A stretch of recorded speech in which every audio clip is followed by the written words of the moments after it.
Good morning, good afternoon, and good evening to everyone who's joining the webinar. Thanks for joining us today. My name is Ian Thorpe. I'm the Chief of the Learning and Knowledge Exchange Unit in UNICEF, and I'm very pleased to be introducing this webinar. This webinar today is a webinar on water and sanitation, WASH, and it's basically, the webinar is to discuss how South-South cooperation can contribute to achieving SDG 6 of ensuring access to all for clean water and sanitation. This is the first thematic webinar that we're doing in a series of webinars organized by the Community of Practice on South-South Cooperation for Children. So the Community of Practice on South-South Cooperation for Children is a collaboration between UNICEF, IPC and the UN Office on South-South Cooperation.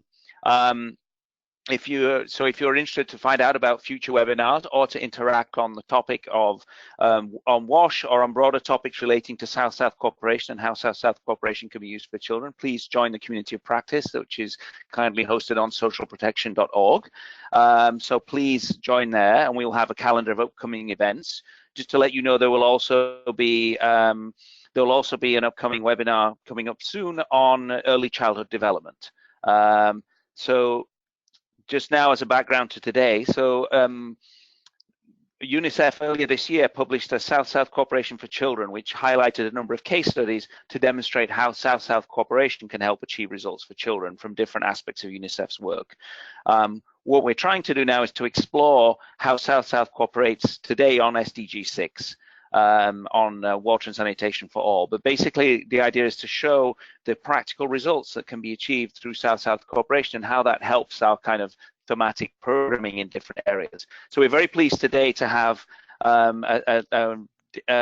range of speakers who are going to talk about their different experiences. So we have Samuel Godfrey from the WASH Chief, who's the WASH Chief in UNICEF Ethiopia. You'll see, actually, we are all on camera, so you'll see who all the various presenters are. We have Irene Amongin as a WASH specialist in UNICEF headquarters, and she's going to talk about the WASH in Schools Community of Practice.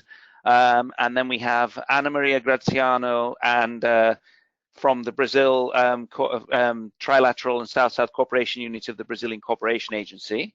And we also have Mario Augusto Parente Montero, who is the tariffs coordinator from the State Regulation Agency of Sierra in Brazil. And then after we have the presentations, we then will have a quick response to discussants. And the discussants will be Nicholas Stefan, who was a project officer in UNICEF Brasilia from the Social Policy and M&E section working on South-South cooperation.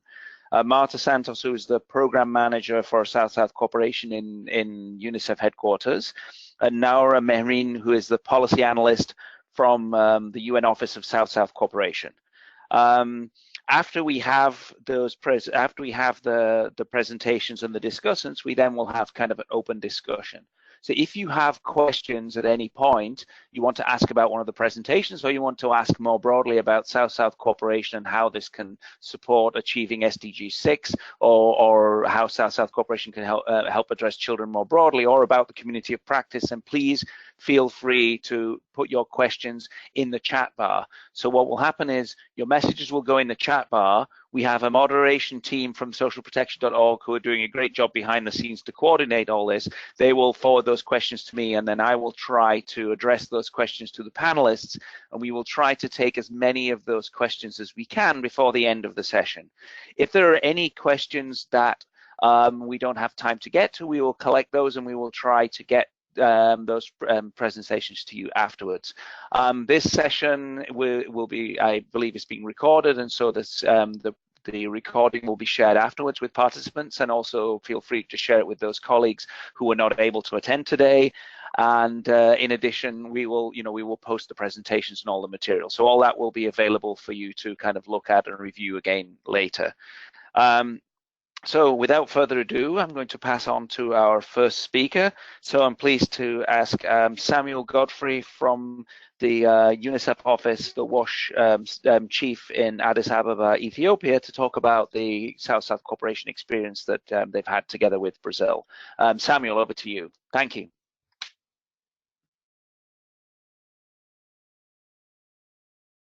You need to unmute, Samuel.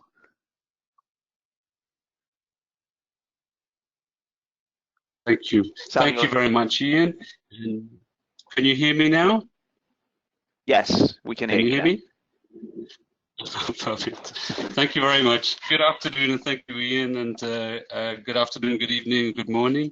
It's great to be here for this discussion. As was said, we're focusing on SDG 6.1 and 6.2.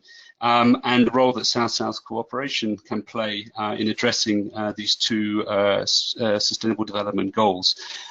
My presentation is going to focus on the country of Ethiopia, which many of the listeners today will know is a country of a population of about 100 million people. And it's a country which is transitioning very quickly from lower to income status as an economy.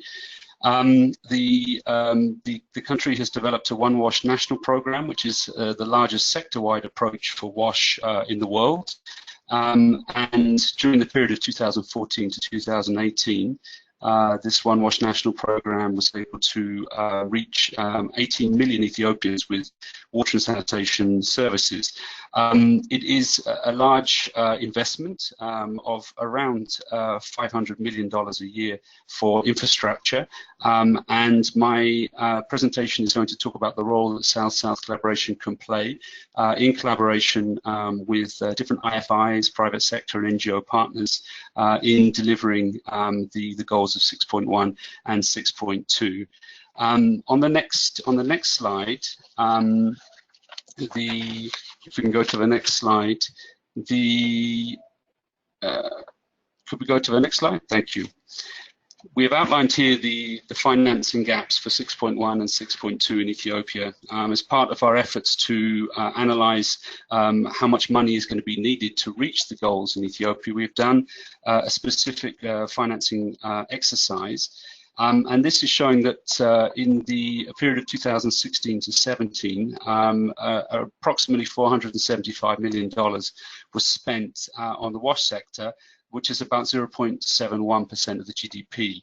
And if we then look at the line at the bottom of this slide, it indicates the different criteria that we can then use to estimate how much money might then be needed annually to reach the improved targets that we now have within SDGs of safely managed water and safely managed sanitation.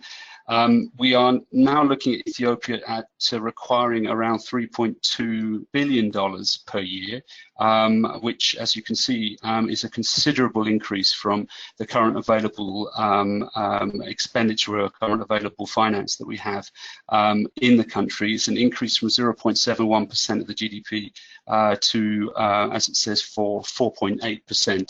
If we move to the next slide, what we're trying to analyze in this is then to see, well, what could potentially then be the financing streams for the SDG 6.1 and 6.2 in Ethiopia. And as is conventional for many water and sanitation sectors around the world, we rely heavily on the 3 T's, the taxes, the tariffs, and the transfers.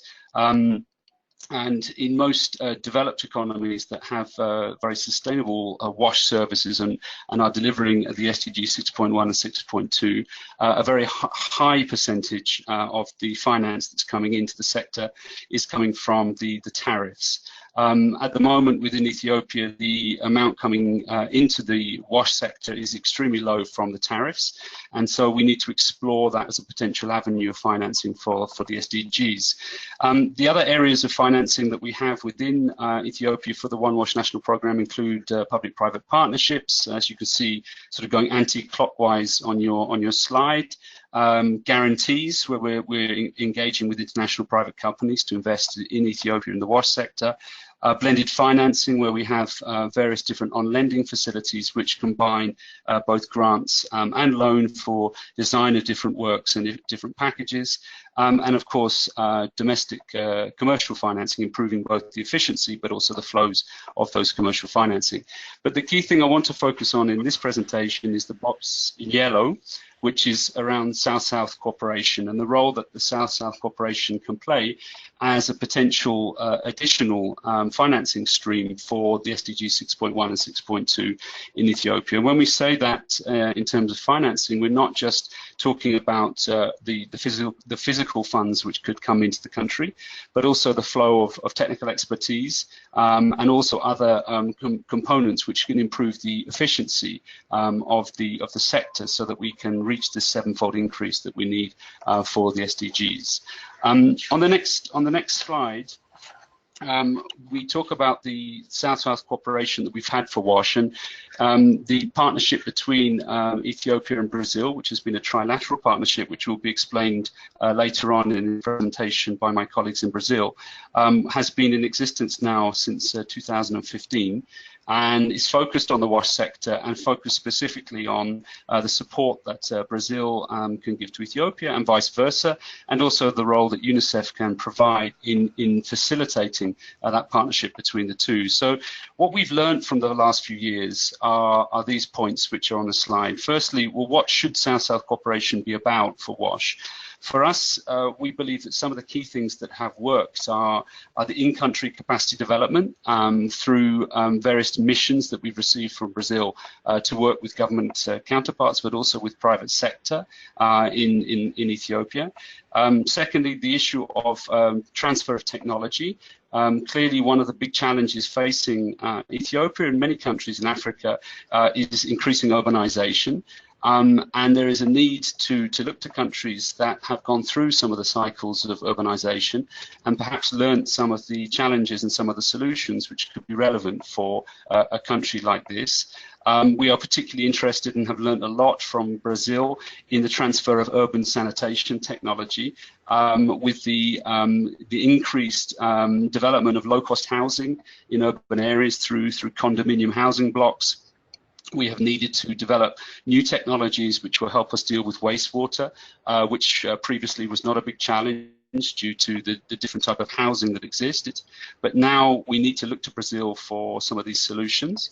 There's also the issue of knowledge sharing on topics like regulation and sector reform.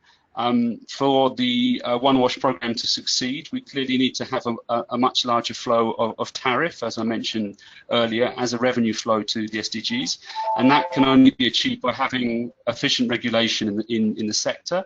So looking to Brazil and the system of regulation that Brazil has implemented has been very, very fundamental for us in developing a regulatory framework which will help us then increase financial flows, fiscal flows from household financing, but also from domestic financing. And also lastly, the cost-sharing principles, which was very helpful in this relationship, in that there were a lot of in-kind contributions from technical experts in Brazil, which were able to come to Ethiopia on a very regular basis and provide very, very strong and very well appreciated support to the country. So those obviously have the key benefits, which are outlined in the middle of this slide. What we think the South-South cooperation should not be about, in terms of our experience from the last few years, is really sort of very unspecific or intangible goals and intervention areas. I mean, identifying from the beginning very key and 2 or 3 areas that we would collaborate on was one of the successes of this partnership. Instead of having a large list of areas that we could focus on, the inception missions that we undertook with the ministers to Brazil focused specifically on coming up with an aid memoir, which would help us with the government to define those specific areas. And we think that's important, and not to have very unspecific areas. Clearly, it should be more than just trips to different countries, and it should also look to the process of long-term collaboration, not short-term collaboration. When we set out on this journey with Brazil, we had in our mind that this was going to be a 3 to 5 year collaboration, and it's proved to be that, and it probably will be longer. So it's important to have in your mind that it is a longer term collaboration, which needs clearly then to have a framework around it, which is understood by both the governments, but also the country management or the regional management in which the different agencies are working. And it should really be something which is UNICEF facilitated and not UNICEF driven. So it should be something where the government is coming up with the ideas of what they feel is important for them to focus on. And then the UN agency, in this case UNICEF, providing then that facilitation towards the issue. So this slide tries to highlight what we think are some of the learnings from our collaboration with Brazil over the last few years. Next, please. So the specific areas, I'm just going to give 2 examples of 2 areas that we have worked on since 2015, which have been very, very key for the overall sector of WASH in Ethiopia to reach SDG 6.1 and 6.2. The specific example that's on the slide, it relates to SDG 6.2. and relates to the challenge that we face in the rapid urbanization of small and medium towns in the country.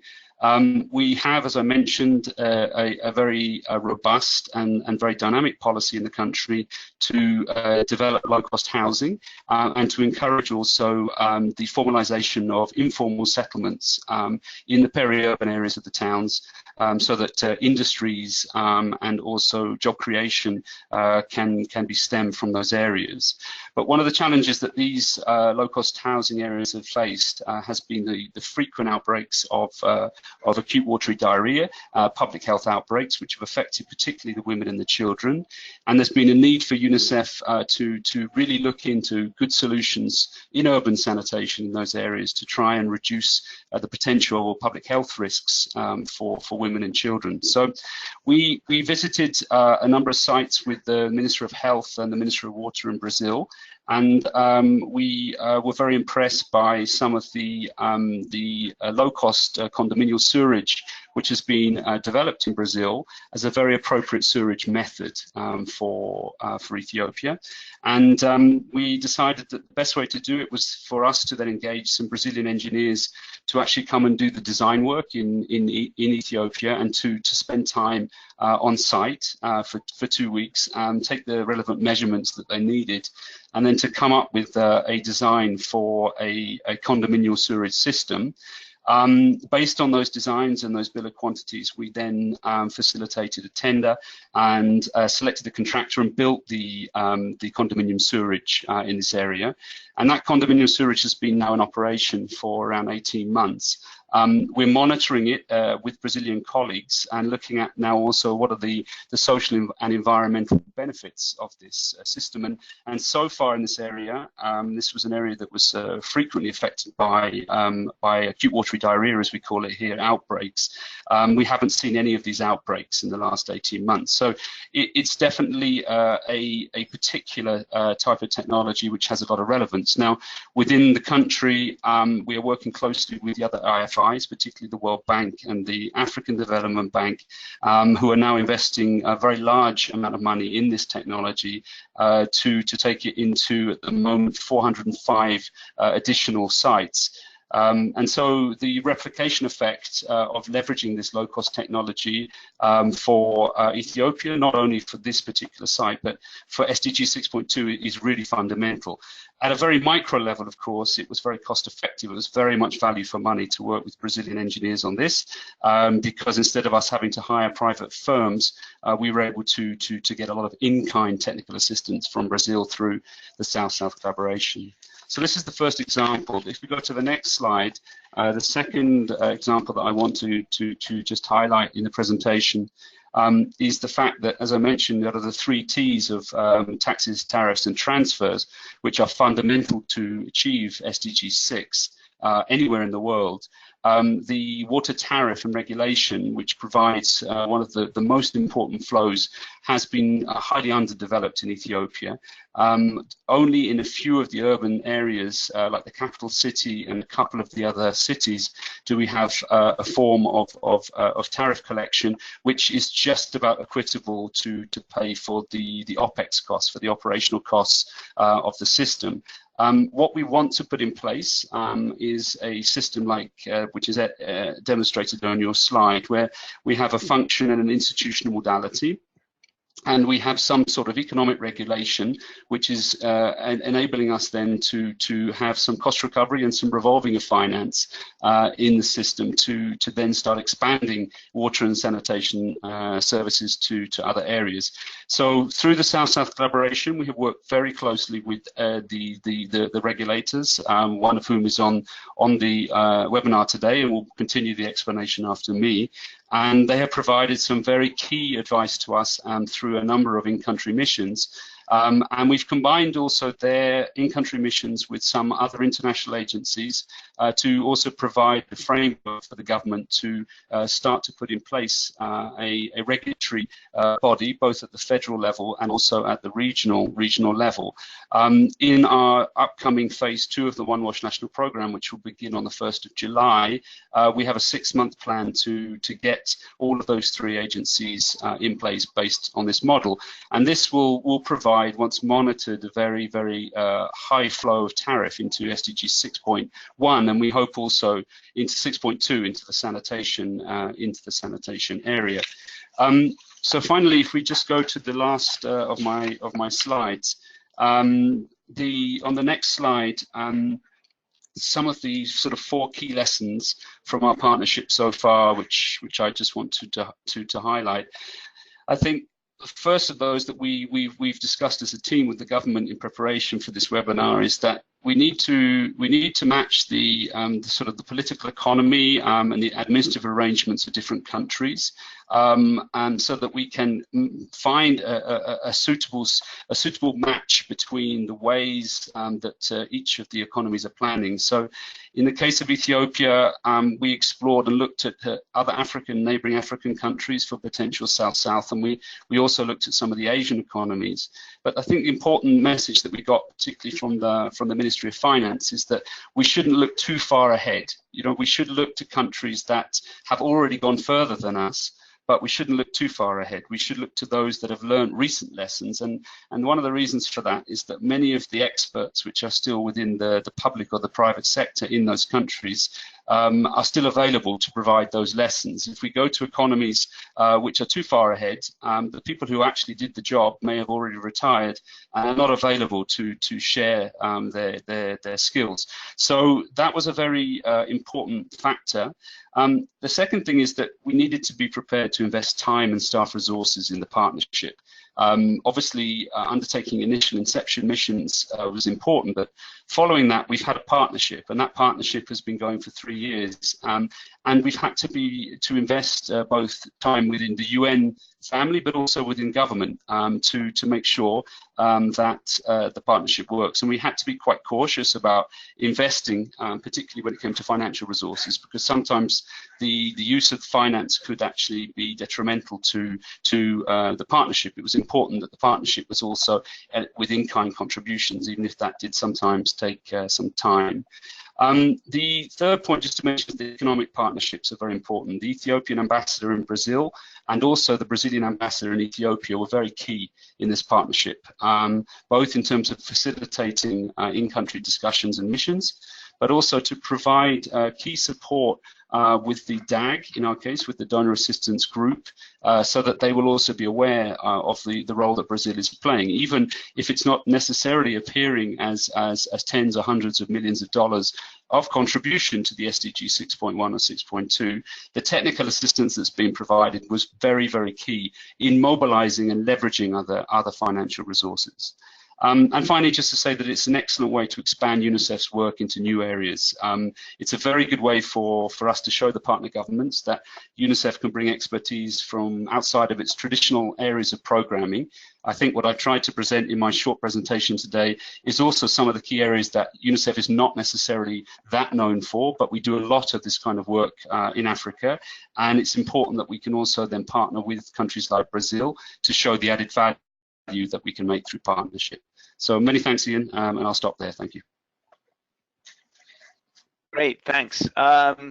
So I'm going to upset my social protection. Thank you so much. That was a really interesting presentation, and I think it was very good how you highlighted what made it successful in terms of the SouthSouth Cooperation and its added value.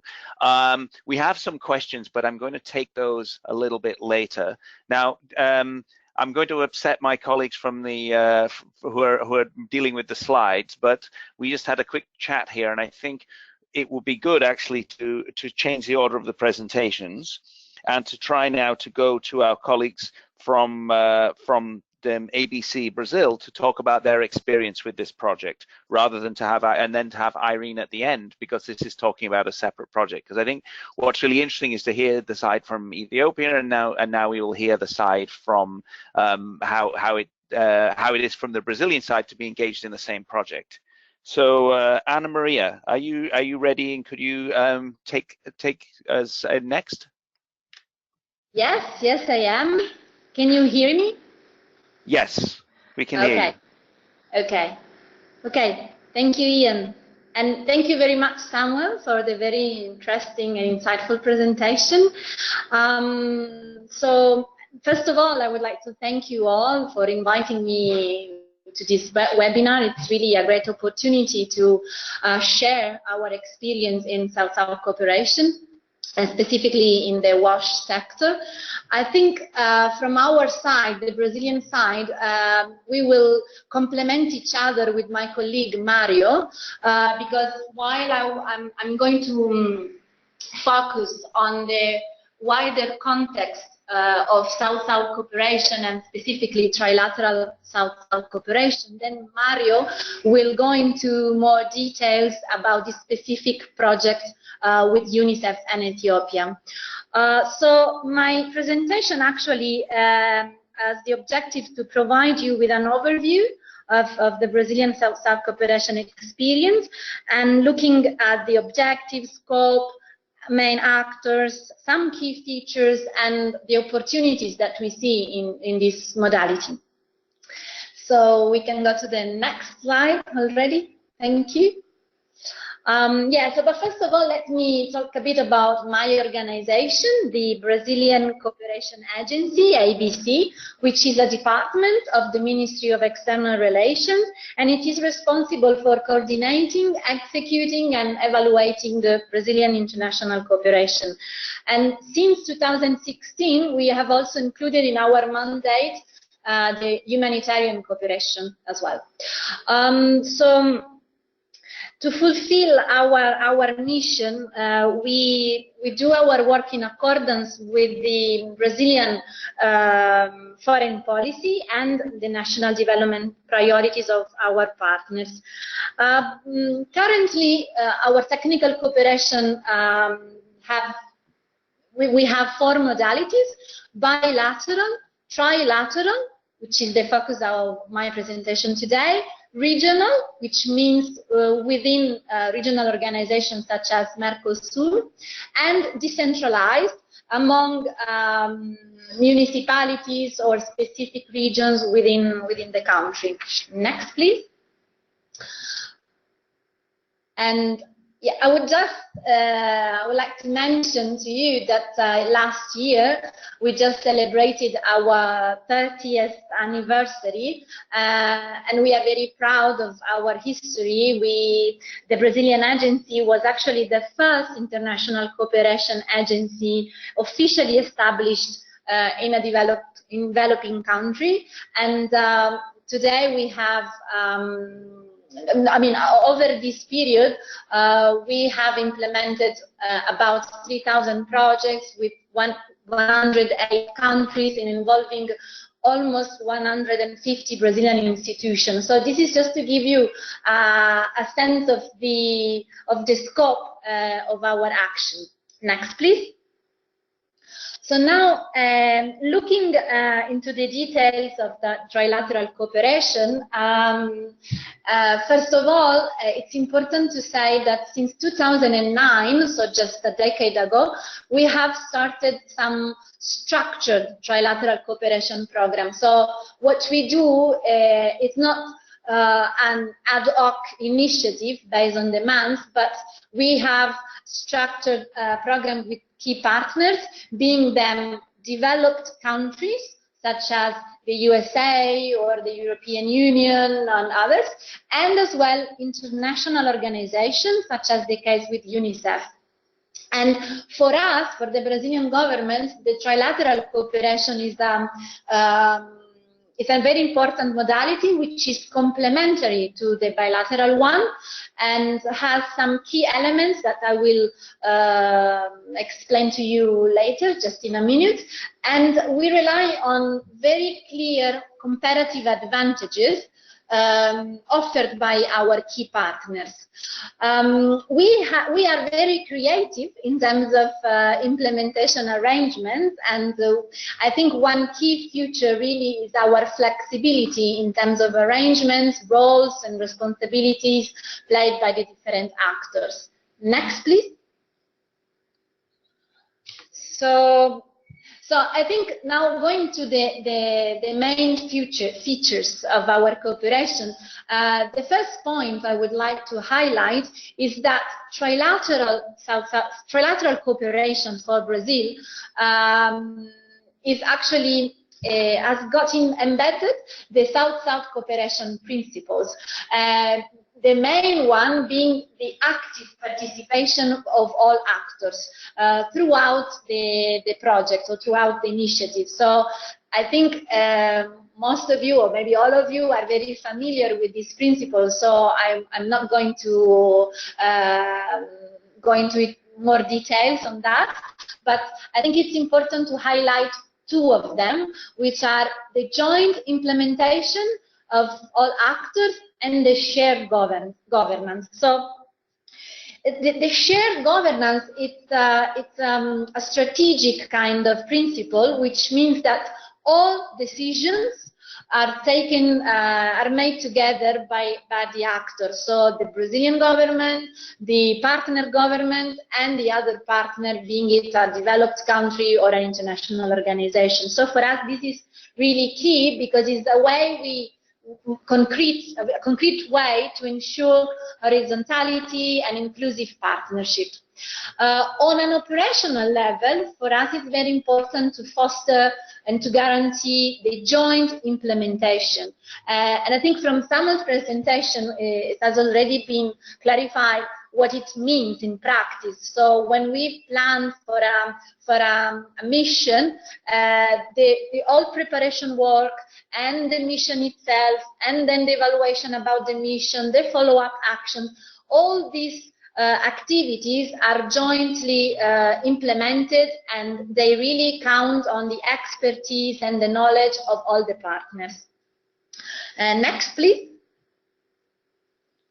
So yeah, here just to show you a kind of key difference between the traditional approach to triangular cooperation, where normally we have fixed roles for the three actors involved. So where we have a recipient country, a provider country, and then another country that is making that has got a kind of intermediator role, right?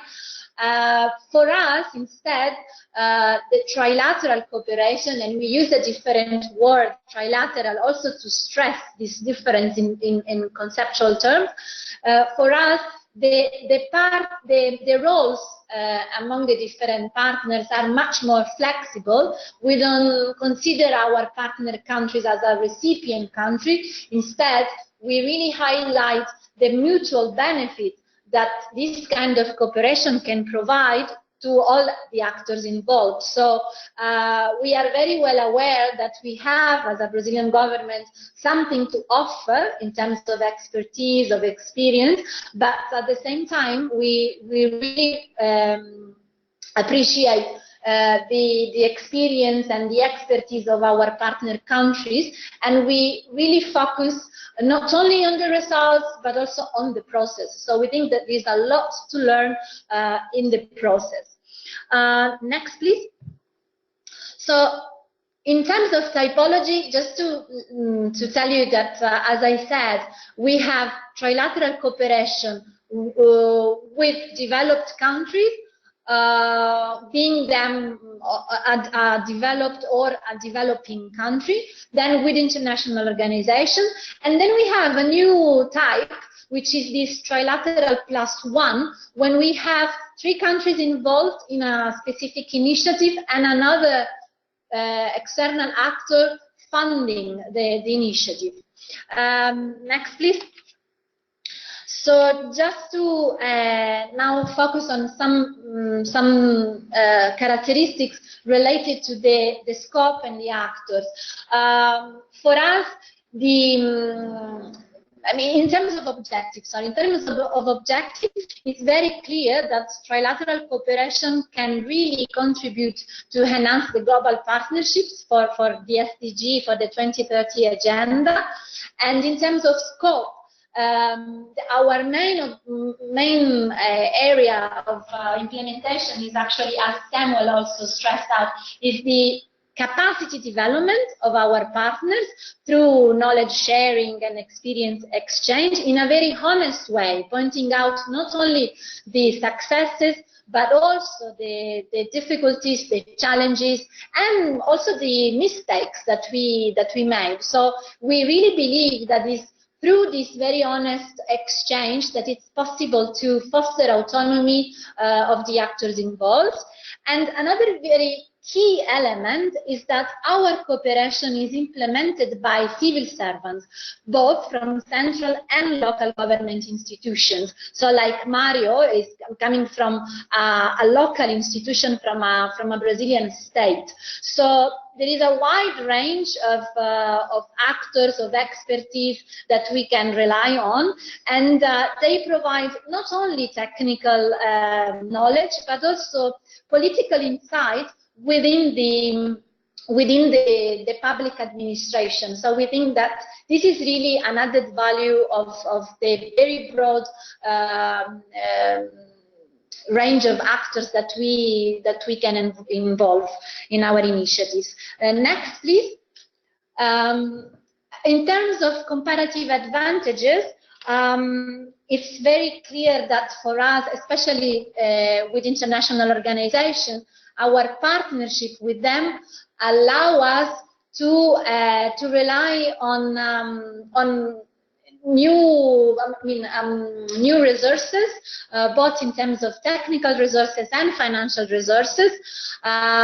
We believe that the partnership with the international organization has a multiplier effect, so that we can reach out more countries and share our experience with a broader range of partners, and and we rely on capillarity of presence in the field. So this is very key for us in order to ensure a long-term kind of follow-up, even after a specific initiative is finalized. And next, please, just to conclude. Next slide. Here I think my colleague Niklas from UNICEF will explain to you a bit more on the management tools that we have developed in order to smoothen our initiative. But I just want to conclude by pointing out to some key opportunities related to trilateral cooperation. So next slide, please. Next and last slide.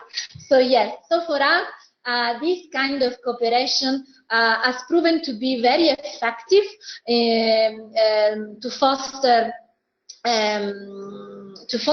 capacity development in a sustainable way and fostering countries' autonomy. This is very key for us. So it's very important to get to specific results in terms of SDGs, but this cannot be separated from the autonomy of the country to analyze its own problem and to define its own solutions.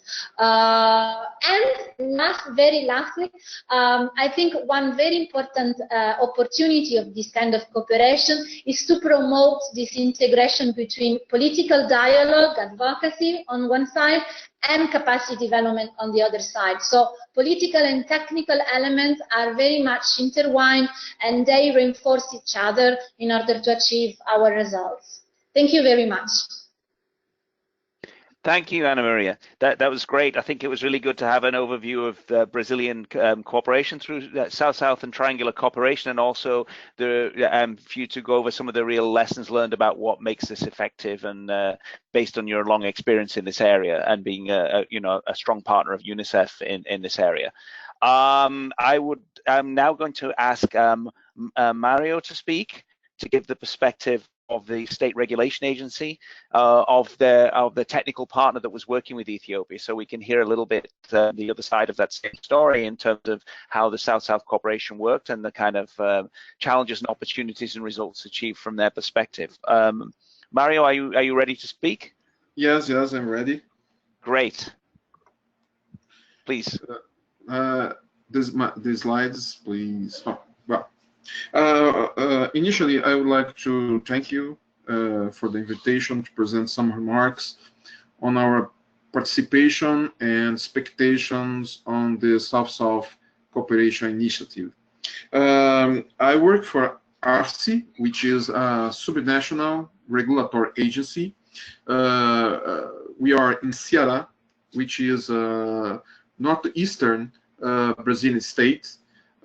We are among one of the not wealth states in Brazil. We have a large part of our population that live under poor conditions.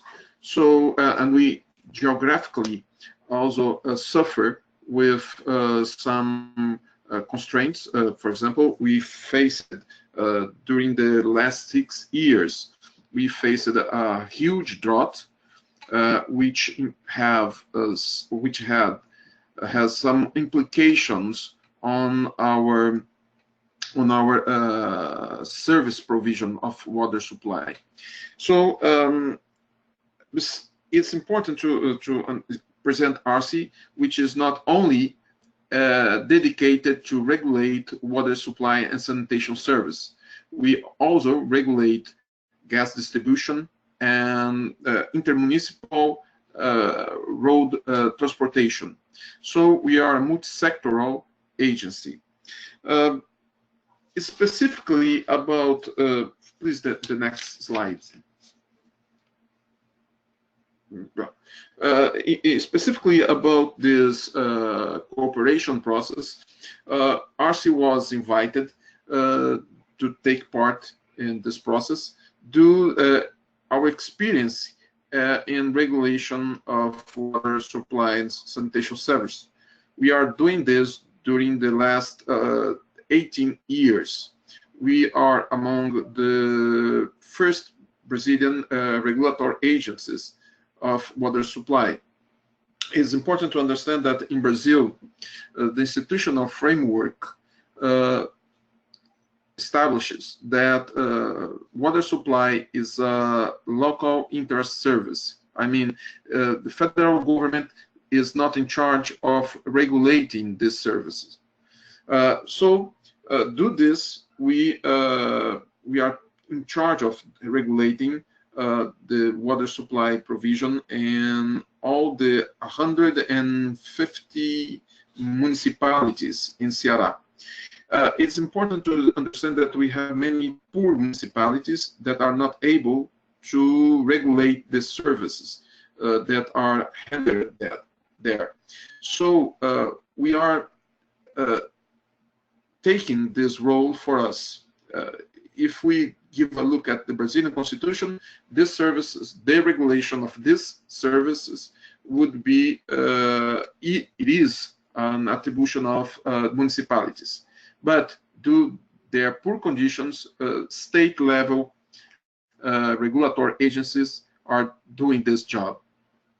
Well, speaking specifically about the cooperation process, the main goal is to transfer the expertise and experience with regulating and setting the services of water supply and sanitation to a country which has some similarities with Brazil, specifically, especially when we when we consider that Ceará has a population that is not wealth, or I mean that a population that faces some difficulties to pay for the services, and in a geographical circumstance of water supply restriction. I mean, we do not have so much water.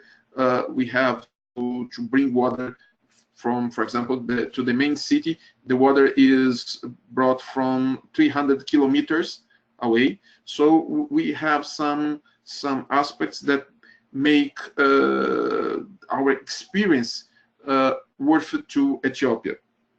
And the institutional framework and the experience, our experience in setting this institutional framework is very useful to Ethiopia, because we have some social constraints, we have some political aspects that are quite similar to some of these aspects in Ethiopia. Going forward, please, next slide. The next, yes. Please, can we move to the next one? Yes. There are two parts in this cooperation. One technical, and other that is more institutional, regulatory. Beyond, it is important to stress that beyond RC, there is another agent in this process located here in Ceará, which is the state-owned company that provides the water supply and sanitation services in the state, which is CAGESI. And this company is under our regulatory jurisdiction. So there are two agents. We are providing our experience in setting the framework, the legal and institutional framework, and CAGESI, which is a company, state-owned company, is providing the technical assistance. For example, they designed it and helped to set a system, a sanitation system in the city of Vukuru. And specifically, RC is acting, is providing assistance to the government of Ethiopia to set its regulatory framework. And also, during all this process, we try to transfer to the government of Ethiopia team, we try to transfer our experience in doing this happen, because we started from nothing. When we began to regulate, our first steps to set this regulatory environment, these steps were from we did not have so many references that we could use. So we have made many mistakes, and we learned a lot of these mistakes. What we are trying to do is to transfer this experience in order to save time to Ethiopia, save time and money to the Ethiopian government. And this is a process that we try to comply with some guidelines. Please, the next slide.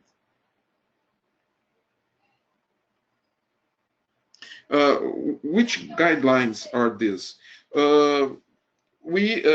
Initially we recommend methods, techniques, and processes that take in account the local specificities. I mean, we are not trying to impose to Ethiopia a finished solution. what we are trying to do is to transfer the knowledge of the process. How our help, what we are trying to do is to help them to develop, to discover their own solutions. Obviously, sometimes we already know what is worth it to do and what is not. So, but at the end, the solutions will be found out by the Ethiopian government. A second guideline is the use of appropriate technologies, and this is what CAGESI technicians are doing. They are giving advisory to the government of Ethiopia in order to provide the best solutions according to their condition, their geographical condition, their climate conditions. And it is very important because, for example, they have some specificities, some weather conditions that are quite similar to Brazilian ones. So the solutions that may be very useful and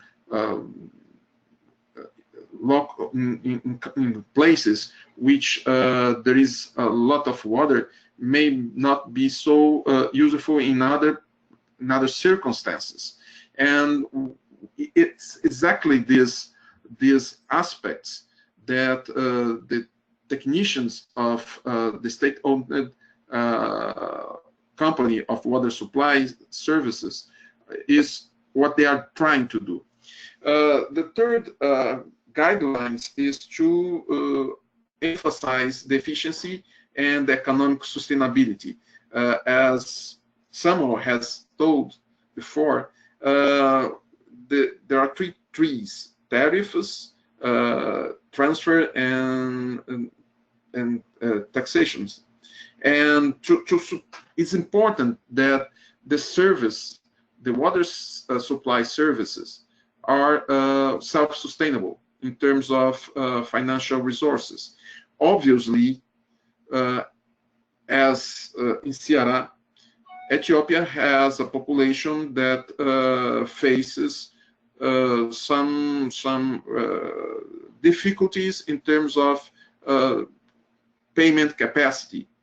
We are aware of this, but these are two different questions. One of them, the first is to provide the services, to provide a solution that is aiming at self-sustainability. The other question is to provide conditions to the population to have access to these services. And this third guideline is aiming at the self-sustainability of the services, but taking into account the user's payment capacity.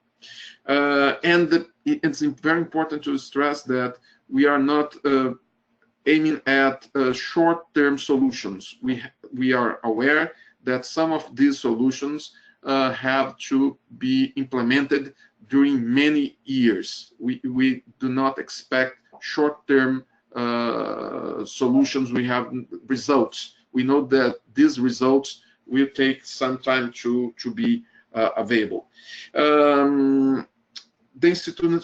The institutionalization of decision-making process is another very important aspect. The independence of those in charge of taking the proper solutions to the guidance of the service is quite essential. Even today in Brazil, we have to fight to avoid, to prevent some political interference in this process.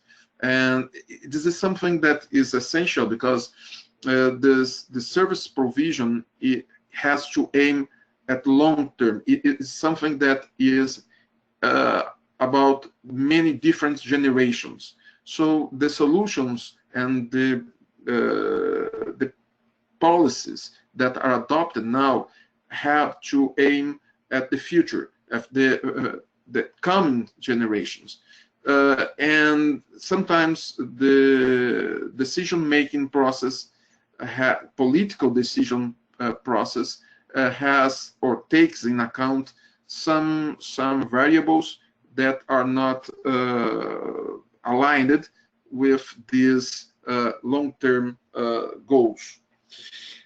And it's essential to provide solutions that bring access to all the people, to all the population of Ethiopia, as well as in my state. Please, the next slide.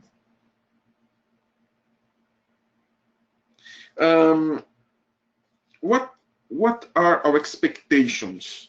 What have we done until now in this cooperation process?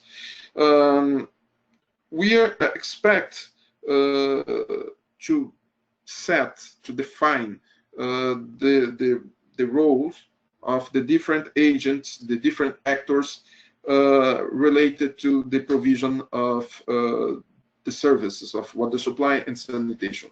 It's very important to know exactly who is in charge of what. This design is something that we try to discuss. We showed our experience in Brazil. We presented our framework, our institutional framework, to inspire the government of Ethiopia in terms of designing its own framework. It's important to observe that Brazil, as Ethiopia, we are federations, so we have different levels of political powers. So we have federal governments, we have subnational governments, and all these levels have to be aligned to the same set of goals, especially when we talk about sanitation. We expect to define or to design with Ethiopian government a model, a sustainable, self-sustainable model of provision and regulation of the services. We have many different models that can be adopted, but this is a process that has to be made locally. What we are doing is to point out the alternatives, the better alternatives. We try to stimulate Ethiopian technicians to find their own alternatives, but aiming or having as the ultimate goal self-sustainability. Obviously, that this sustainability is a long-term goal. We do not expect to provide a solution that is in place in 2 or 3 years from now. Selection, in this process, we presented some tools, some practices related to the quality of the services, which is very important because besides self-sustainability, we have to think about the quality of the services, given that the users will pay for these services. So it's important to assure some quality. And there are some tools, some models, some practices that have to be put in place, as well as the financial tools to make a full arrangement, a full array of tools to help or to guarantee the best services to the users. It's important also, as a final but not as a less important aspect, is to propose to develop an accounting system required to collect, register, and provide financial and operational data related to the services. We have to measure. If we are talking about quality, if we are talking about sustainability, we have to have measures. We have to know exactly if we are doing well or not so well. We can improve the service provision. To do this, it's important to have some measures. It's important to have some tools to help to measure what we are doing. And it's in our 2 visits to Ethiopia, we have seen that it lacks. There is not this concern with measuring what they are doing. I said once there that water supply there is a service, but it's not a business. The difference is for them. The difference is that when we talk about business, we have to be concerned with the results. We have to try to achieve better results. And in order to do this, we have to know exactly what we could do better, what we are not doing so well. And for this reason is important, is one of our priorities to transfer to them our experience and developing accounting systems or data collecting systems. Please, the next slide.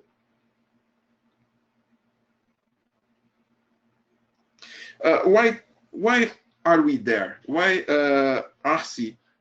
What drives us to take part of this process? First of all, it's a two-way street. We learn a lot. We have the opportunity of discussing our own solutions, and given the diversity of participants in this process, we have an opportunity to reevaluate what we are doing under different perspectives, and ultimately this helps us a lot because we have always different inputs. So it's a process that we are helping, but also we are learning, we are improving ourselves, we are improving our skills. For example, we are having discussions like this. It's important for us because we heard what others are doing. We have the chance of putting our expertise under evaluation by others. So this is important for us. And obviously, we have, as we are a subnational agency, during this process, we are in contact with other actors in Brazilian landscape. We are in direct contact with the federal government officials, UNICEF, as well as other agents like consultants of Ethiopian government, like some SIWI consultants who were some consultants that we had the opportunity of exchange some experiences in our last travel to Ethiopia. We have attended a meeting in North Carolina University, a meeting that was held jointly with the Wealth World Health Organization, and so it's a continuous process of exchanging information. Next slide, please.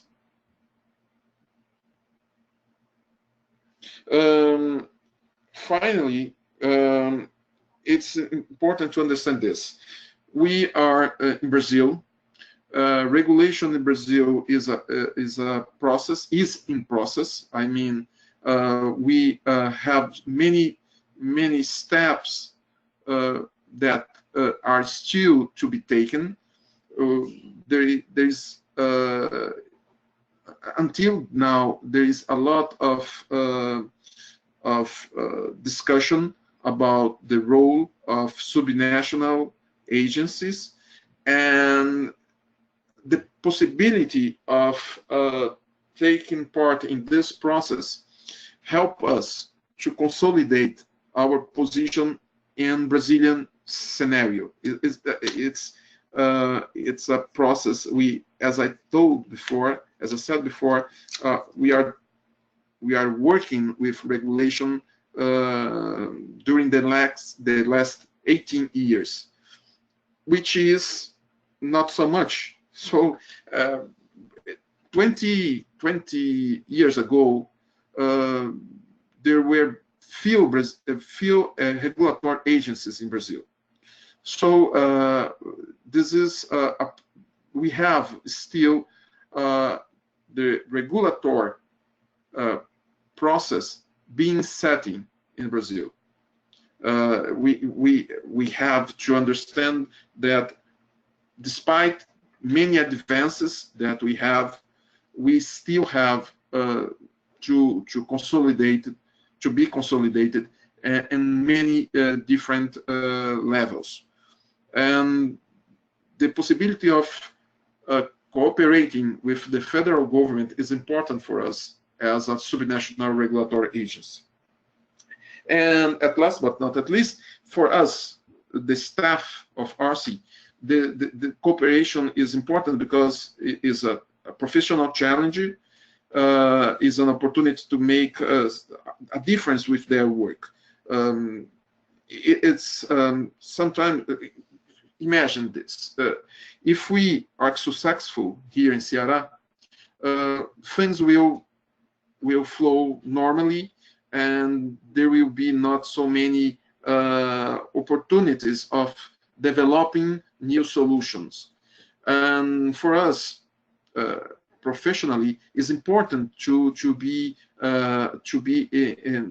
being challenged by new problems. It's important for us to develop our own expertise, and this is for the staff of RC. This is one thing that is very important thing. That is one reason that drive us forward.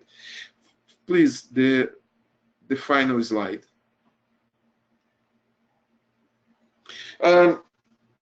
Obviously, there are still some challenges. For example, there is the lack of deeper knowledge about the different realities of Brazil and Ethiopia.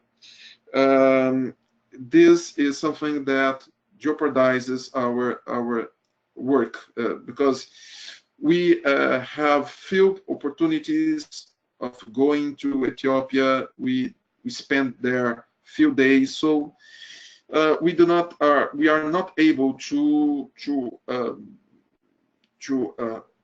observe and to learn all the different aspects of Ethiopia, and to process the differences that exist between us, and based on this analysis, propose better solutions. We make a huge effort to understand these differences, but the lack of knowledge, of a deeper knowledge about Ethiopia reality, and to and from their standpoint to understand the Brazilian reality, these differences are are a problem to be solved still. The second challenge that we face is that we are starting from the scratch, and sometimes we do not know exactly to whom we have to talk to. For example, we are not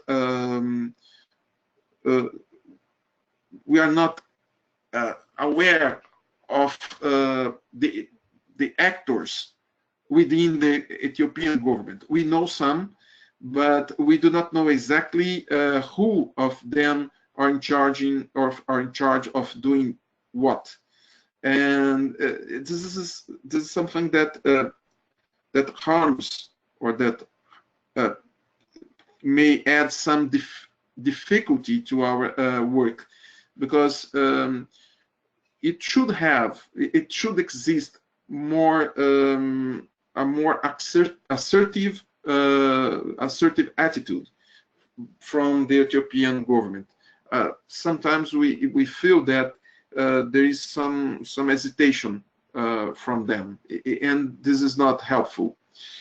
At the end, I have to talk about our own, all our own limits. For example, we do not have, and I have said this to Anna once, we are not clearly aware of what Brazilian government aims at this cooperation process. How deep should be our involvement? I'm talking about from the standpoint of the technicians involved in this process. Exactly what Brazil wants, what are Brazilian goals in this process?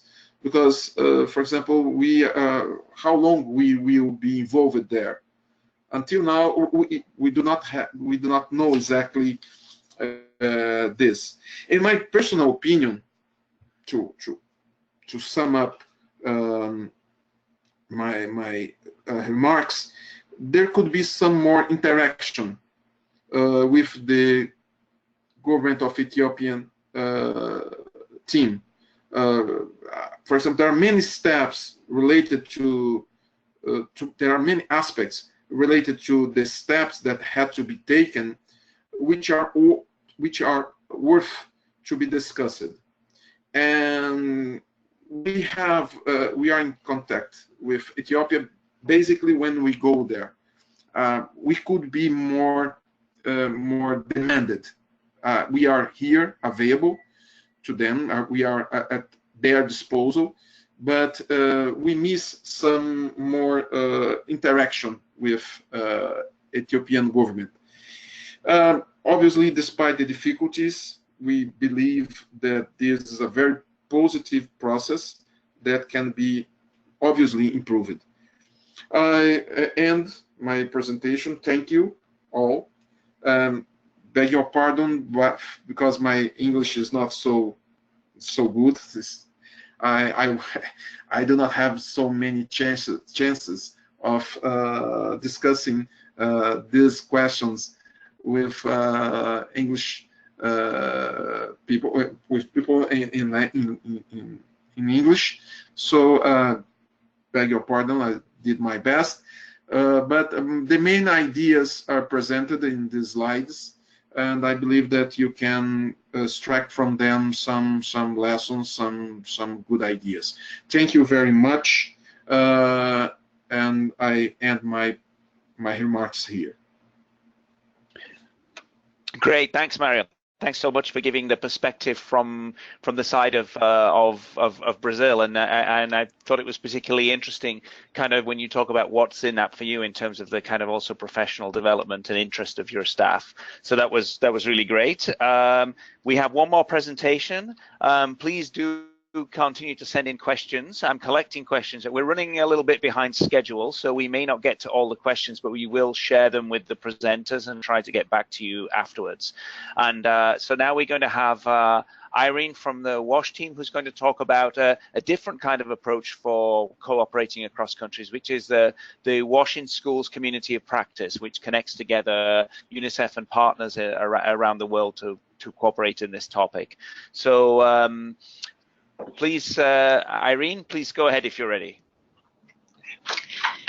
Thank you very much, Ian. Good morning. Turn on your camera as well. Turn on your camera, please. You cannot see me, right? Okay, no. Just make sure they don't. Okay, thank you very much, Ian. Good morning, good afternoon, and good evening, everyone. Mine is quite a short presentation. So can you show the outline? Next. Next.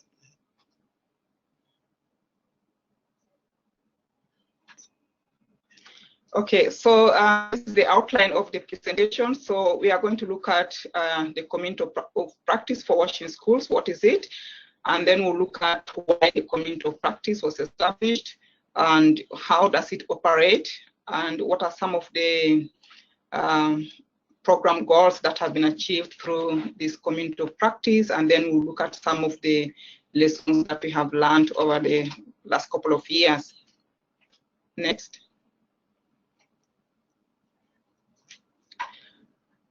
So I'll start by briefly defining what WASH in Schools is. So WASH in Schools is a package of interventions aimed at improving water, sanitation, and hygiene in schools. And here we're talking about infrastructural interventions like construction of latrines, provision of water sources, and hygiene education in schools, but also it goes beyond just the infrastructure to things like creating a supportive environments for WASH in schools to happen, particularly, supporting governments to do work on policy formulation, but also implementing and monitoring policies, to creating standards for water, sanitation, and hygiene in schools, as well as supporting the monitoring systems. In this case, we are talking about the education management information systems and other areas of work that support good learning environments in relation to water, sanitation, and hygiene in schools.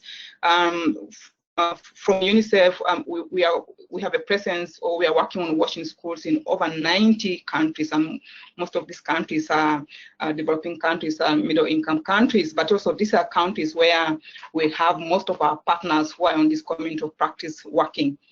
So where does WASH in schools sit within the SDGs? So we contribute to 2 SDGs. We contribute to an SDG 4, which talks about creating a good learning environment for pupils, and here we are focusing on water, sanitation, and hygiene. But also SDG 6, which talks about universality of access to water, sanitation, and hygiene in all contexts beyond the household. So we're talking about providing water and sanitation and hygiene in schools, but also you might know that we are also doing some work on WASH in healthcare facilities. So universality really ensuring that we have water and access, water, sanitation, and hygiene in all contexts beyond the household. So back to the community of practice. So what is this community of practice really? So WINS, which is a short abbreviation for WASH in schools, is really a community of practitioners from different backgrounds, including governments, the UN, international non-governmental organizations, including the academia as well, research institutes, as well as the civil society, but also we include donors in this community of practice. So these organizations together work in a collaborative manner to support water, sanitation, and hygiene in schools. But I want to just emphasize that, so this community of practice goes beyond just the SouthSouth Cooperation, because as you can see from the membership, it goes beyond membership from the South, but also including those from the North or West, if you would like to call it.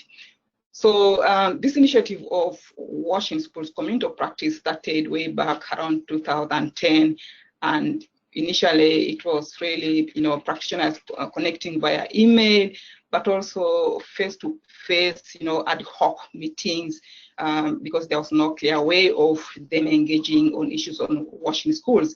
And today we have over 480 members from 298 in 2016, which is about a 60% increase. So the network is growing, and these members come from over 80 organizations now, with a shared goal of providing water, sanitation, and hygiene in schools. And as you can see on your right, the chart, so you see a lot of these practitioners come from international NGOs, and then we have a large number from UNICEF, where we have a presence in different country offices, but also, other UN agencies, government, the donors, and the private sector. So again, these practitioners come from different backgrounds also. So they're from the water sector, but also the education sector, as well as the health sector. So for the community of practice, what are the platforms? So you can see we have the YAMA, which is actually a web-based platform where members or practitioners exchange ideas and experiences on washing schools programming, but also share latest research and evidence on issues arising from washing schools. But also we have webinars. So initially we used to have monthly webinars, but now we have reduced those to about 5 every year. And we have 5 technical working groups on monitoring, evidence, advocacy, menstrual hygiene management, and group hand washing. So every month, initially every month, each of these groups would prepare topical issues relating to their area and share with network members in terms of what is new, what are the new ideas, what are the experiences, or maybe publications. And we also have the face-to-face meetings as one of the platforms, and we have 3 major face-to-face meetings. First of all, we have the Water and Health Conference, which takes place every year around October at the University of North Carolina in the USA. And then we have the International Learning Exchange. So this event takes place in Southeast Asia and also the Pacific. So it happens on a rotational basis, and it's basically for governments, Ministry of Education and UNICEF, bringing governments together to share their experiences and the progress they are making on washing schools. So we've had so far 6 international learning events. The last one was held in Myanmar, and in the past we've had some of them held in India, Sri Lanka, Laos, and Philippines. So this year, it's not yet clear which country will host it, but we are definitely going to have one in November. And then we have the menstrual hygiene management conference, which also takes place once every year, along with the menstrual hygiene and management meeting in 10, which also happens around the same time. Actually, it happens alongside the MHM virtual conference. Last year, we had it at the UNC. And then we have the Washing Schools website, where partners and governments share information, reports, publications on what they are doing on washing schools. So basically, these are the platforms for the community of practice. Next.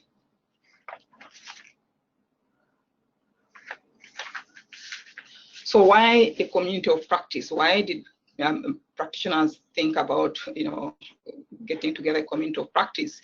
So as I mentioned earlier, initially contact amongst practitioners was really ad hoc, and so members wanted to ensure that there was improved communication, and they wanted to remove the silos, amongst them, because organizations were working, without any contact, without much bringing them together to share the experiences and, to improve programming around washing schools. So really, the idea was to remove these silos, but also to remove barriers in communication and to strengthen collaboration, working jointly towards achieving common goals. As I mentioned earlier, now that we talk about universality of access to washing, to wash, members wanted to ensure that they collaborate more and share ideas, resources, ensuring that they are not duplicating one another to achieve goals on washing schools. The other reason is to create synergies for greater impact on washing schools in pursuit of, common interests, and definitely to provide a platform, for exchange of information. As you can see, we have 5 platforms via which practitioners share experiences, knowledge, and ideas on washing schools. The UNC meeting, the ILE, the MHM virtual conference, as well as the webinars and the washing schools mapping site, where practitioners share reports on washing schools. And the other one was to bring really this global expertise together, having people from different fields, and with different expertise in monitoring, in evidence generation, bringing that expertise together to ensure that that expertise builds on the experiences that practitioners have to accelerate and scale up washing schools. So on the right, you can see that's sort of a framework of the community of practice. You have the face-to-face meetings, the online events, and the web space, which is Yama, and the mapping site. Next.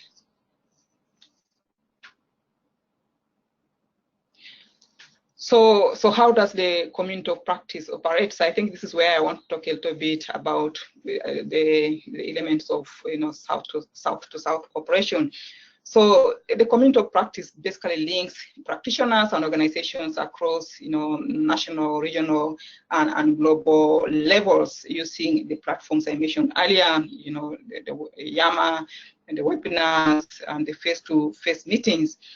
And just like the example of the International Learning Exchange, this is a yearly and annual meeting of ministries of education from the Southeast Asia and the Pacific coming together to share experiences and ideas, but also to share progress they are making on washing schools.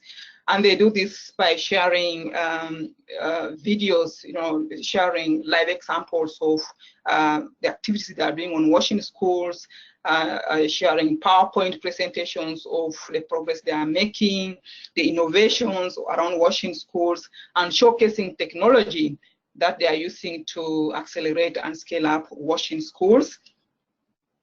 And also sharing some of the institutional changes that they are making around washing schools to create change and accelerate implementation of water, sanitation, and hygiene in schools. In 2015, 2015-16, UNICEF, together with the network members, or the community, the practitioners within this community, developed a compendium of hand washing. As you know, hand washing is part of the hygiene component of our work on washing schools.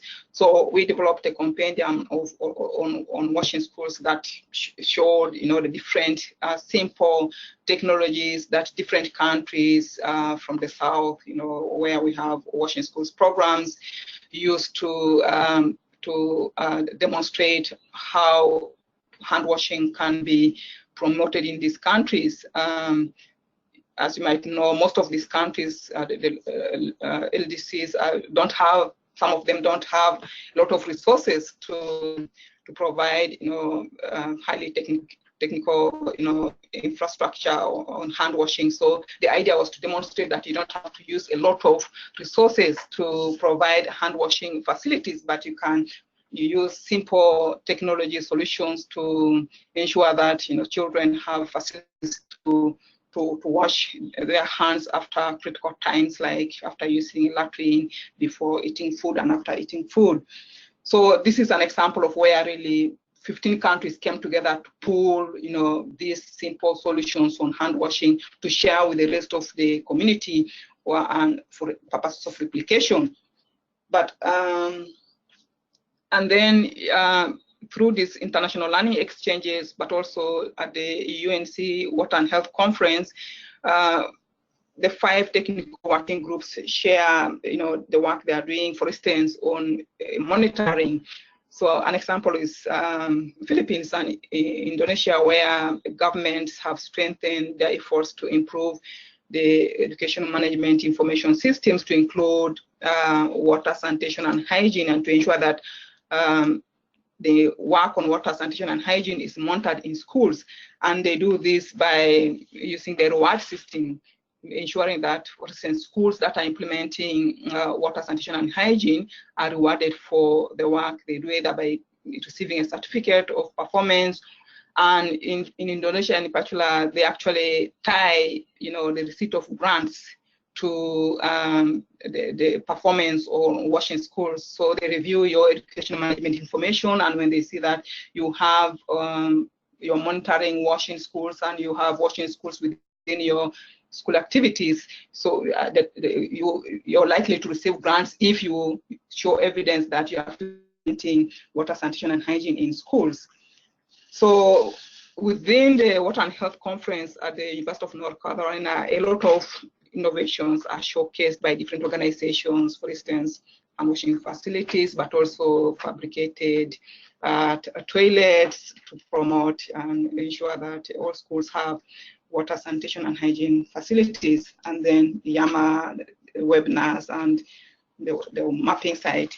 So actually now we're working together with the practitioners to strengthen the washing schools map site, which will be unveiled before the end of the year. So the other thing is that the community of practice enables sharing of research tools, publications, reviews, and events on washing schools and menstrual hygiene management, like I mentioned earlier, and also sharing living knowledge and developments on WINS and MHM. So particularly this refers to YAMA, where people are able to interact live to share what knowledge and developments they have on washing schools and MHM.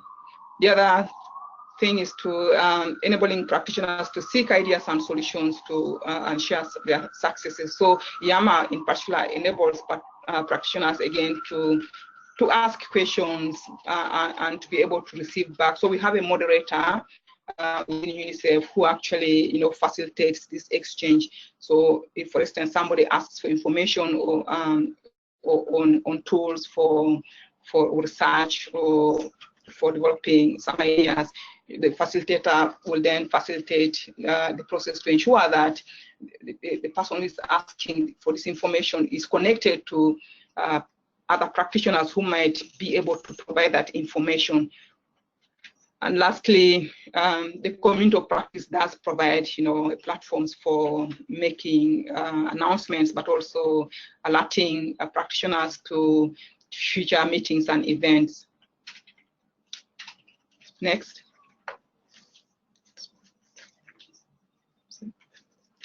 Okay, so how does this community of practice advance program goals?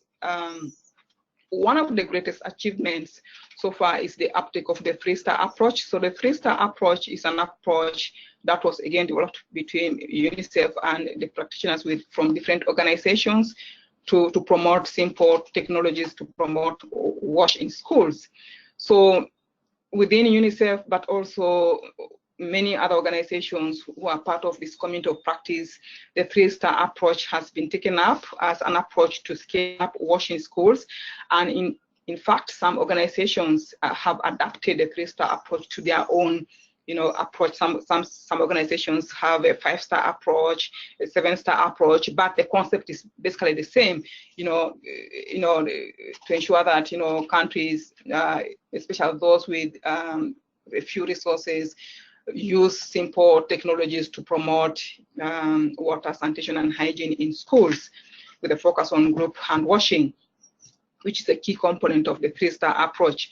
The other area is the Washing Schools 101 course. So UNICEF is collaborating with Emory University to administer this course to different practitioners in this community of practice, the NGOs, but also governments are participating in this course, including UNICEF staff and other the private sector individuals.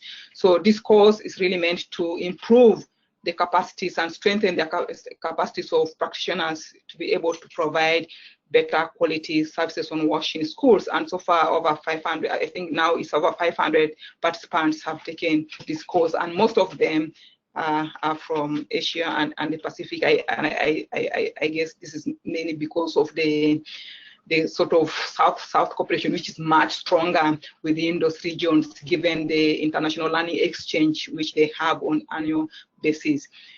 The other area is the convergence through shared goals and interests to scale up wins. So the community is becoming stronger and stronger because they realize that they have shared goals and interests.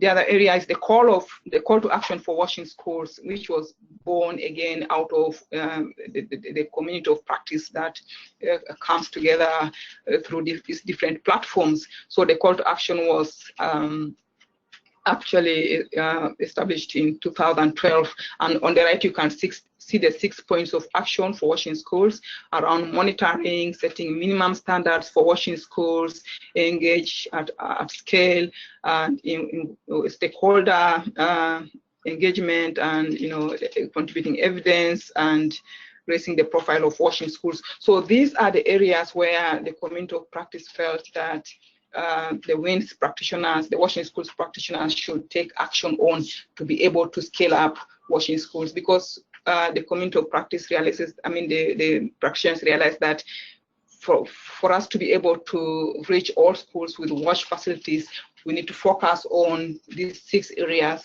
to reach a greater number of schools and to reach the SDGs by 2030. Next.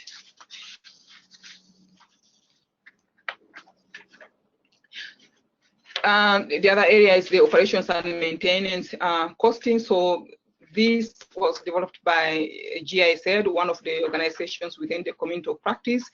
So this came out of a realization that without maintenance of WASH facilities in schools, it would be difficult to achieve the SDGs by 2030. So GIZ with other partners came up with a tool to ensure that facilities are maintained in schools.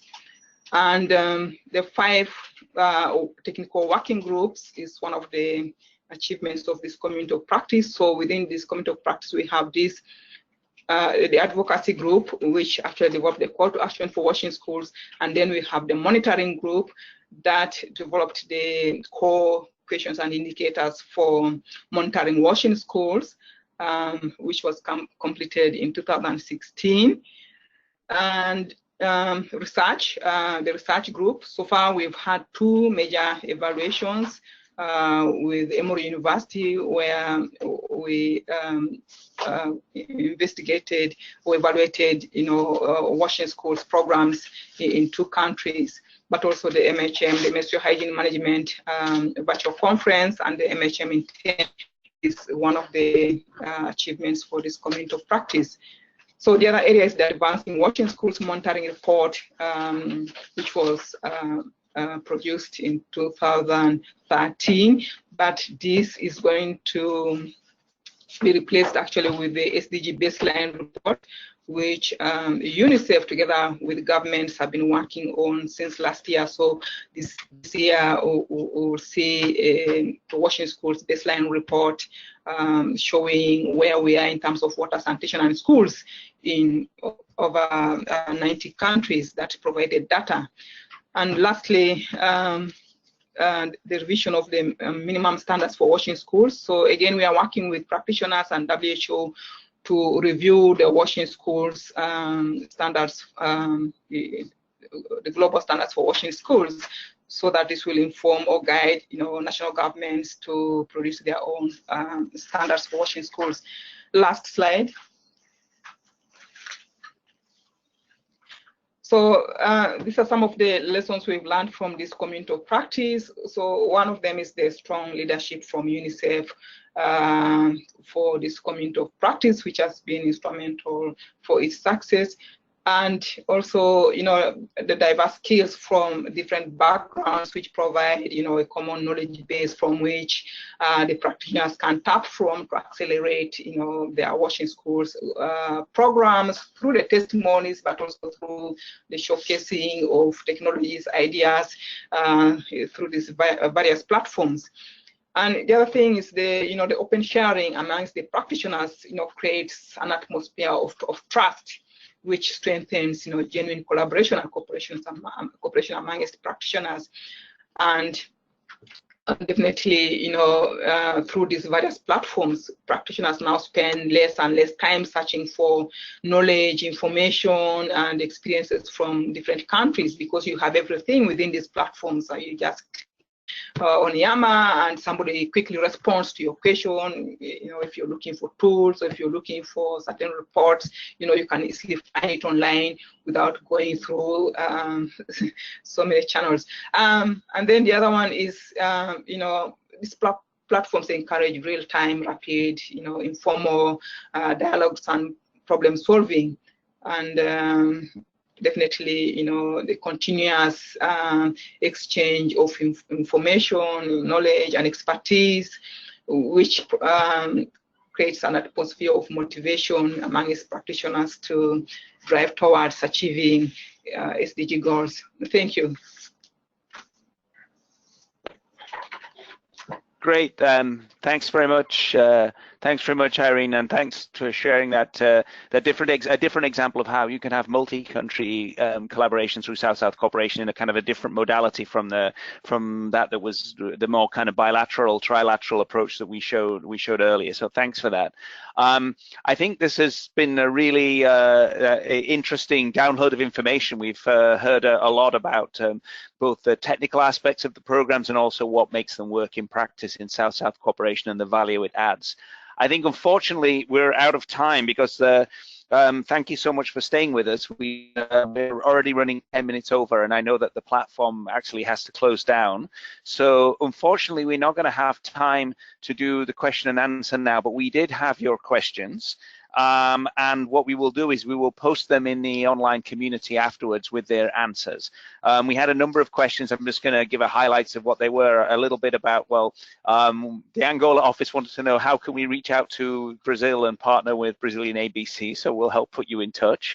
And then we also had some questions a little bit about, who were involved, what were the partnerships in terms of academia, private sector, and others beyond the government, and also how do we measure the results of the cooperation. So in terms of the value added and improvement to lives of children. So all those questions we got in the chat bar.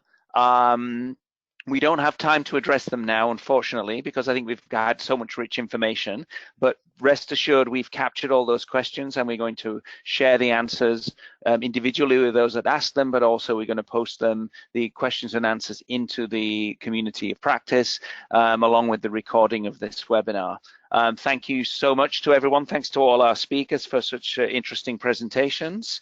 And please join us again for our next, look out for our next announcement for the next webinar, which will be on early childhood development, where we will share some experiences of how South-South Cooperation can help early childhood development. And if you've not already joined the community of practice, please, and you found out about this webinar elsewhere, please join the community of practice, because it's a way, this community of practice is not only UNICEF, but it also brings together all people who are interested in this. So IPC, UN Office of South-South Cooperation, and some of our other partners are in this webinar. So please make sure to join the community and follow up so you have access to all the other discussions around South-South Cooperation and how we can use this to achieve results for children. So thank you very much, everyone, and we look forward to hearing from you soon. And please answer the short survey. So there'll be a short survey when you go out of this, and please fill that in. That'll be very helpful to us for planning future webinars. Thank you.